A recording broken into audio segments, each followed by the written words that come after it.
Well, back in the shop. And the Pallet Princess is coming along pretty good. I haven't been down here too much lately. My wife and I took a little road trip to Carmel, Indiana, and we visited their Christmas market there. And they have a really nice Christmas market.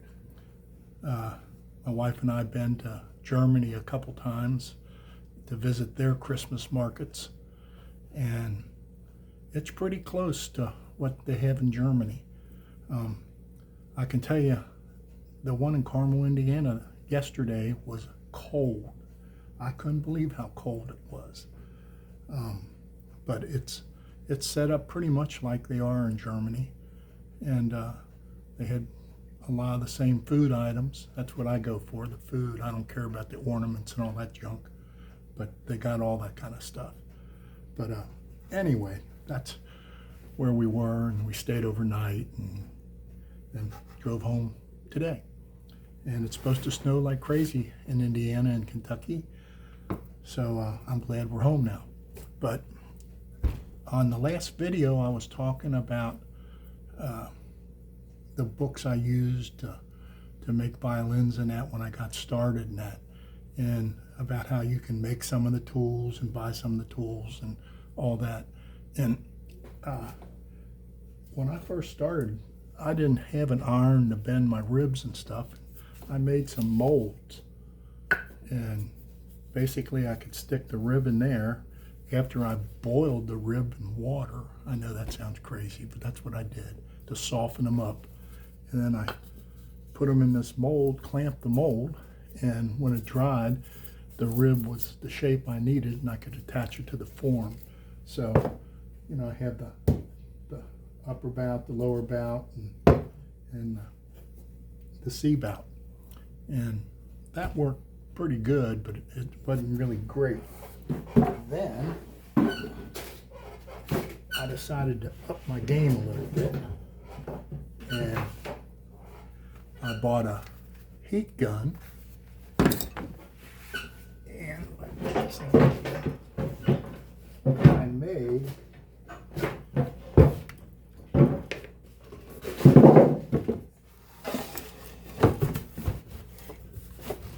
a pipe bender. And basically there's a stand that this sits on, heat gun, heats this up, and you can bend the wood on that. And this worked really well, but it's kind of cumbersome and everything. And finally, for Christmas, I think, I don't know which kid gave it to me, but one of them gave me the iron I use now, and it made a whole lot of difference in how you do things. But that is a little bit of some of the different things you can do to get started in violin making. And really, you just have to get started, and you're always learning. And I actually learned a lot today, and it's not the kind of lesson you really want to learn. And when I first started, I was using hide glue, the crystal kind. You mix it yourself, and I was doing fine with that. It worked well. And then I seen this product advertised, and it's Tight Bond Genuine Hide Glue, and it has a little longer assembly time, but it was supposed to be as strong as the crystal dry ground hide glue that you mix and heat up yourself. And I took them for their word, and I really didn't do the research I needed to do. Well, the lady who won the walnut violin emailed me this morning and showed me a picture of my walnut violin, and the neck basically came unglued from the stress. And I thought, well, how can that happen? That's not supposed to happen, but it did. And actually, I'm going to fix it for her. But I was wondering, why did that happen? And I did a deep dive into this stuff, and it's good stuff for some applications. not for the neck. It stays tacky longer, but it's flexible, and in high humidity it can come undone, or just deflect. It's not as strong as the other stuff.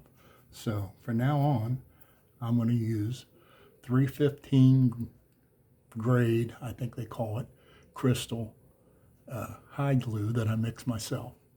And that being said, this has some applications, but not in violin baking. So there you go. Lesson learned. I think I just heard that on TV not too long ago. What was that on? Polar Express. One of my favorite movies. Okay, the Pallet violin is coming along. What I've been doing is basically removing the wood from the back. And it's coming along really well. I could not be happier with how it's coming along.